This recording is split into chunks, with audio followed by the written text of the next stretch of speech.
Vitamin સીથી ભરપૂર સ્વાદમાં ખાટું મીઠું તીખું લીંબુનું અથાણું બનાવવા માટે સૌપ્રથમ તાજા યલો કલરના દાગ વગરના લીંબુને ધોઈ સાફ કરી લીંબુના ટુકડા કરી લઈએ. તેમાંથી બીને રિમૂવ કરી લેવાના છે. સાફ કાચની બરણીમાં લીંબુના ટુકડાને ભરી 2 ચમચી મીઠું 1 ચમચી હળદર નાખી મિક્સ કરી 5 થી 6 દિવસ સુધી રોજ હલાવતા રહેવાનું.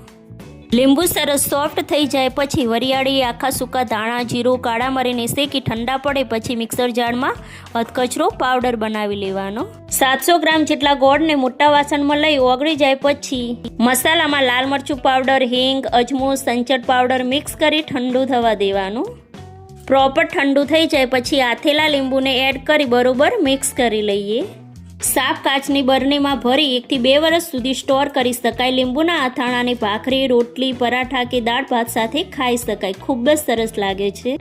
રેસીપી પસંદ આવી હોય તો like, share and subscribe. Thank you for watching. By.